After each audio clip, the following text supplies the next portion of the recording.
Some to Gigaraw sales yesterday ay 8 transaction, amount 2,440.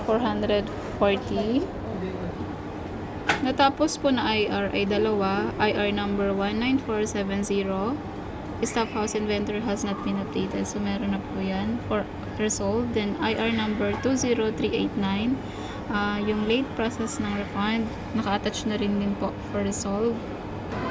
Nice po naman na visual itong straight rock from dark colors to light colors po. Sa RM na na-post po namin ay meron canvas bag. Ayan.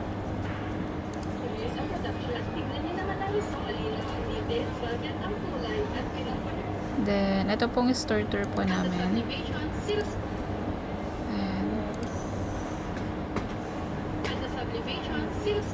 With dialect po ng ano.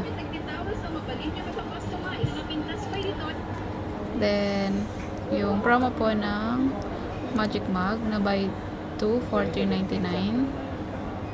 Then yung mga naka-highlights na po sa amin.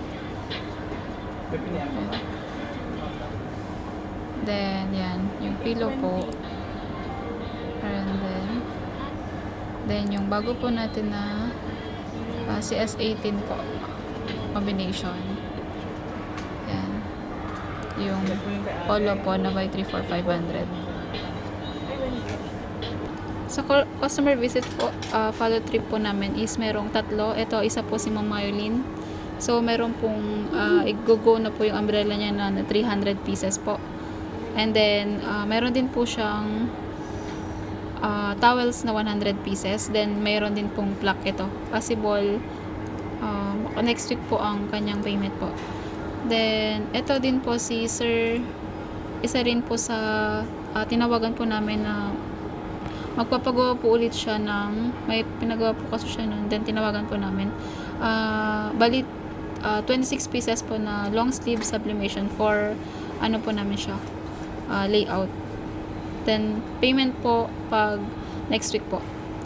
Then isa po sa follow through sa tinawagan po namin through call si Ma'am Maridi na regular customer po namin. So, may possibility mo nagpagawa po siya ng corporate jacket na 50 pieces po.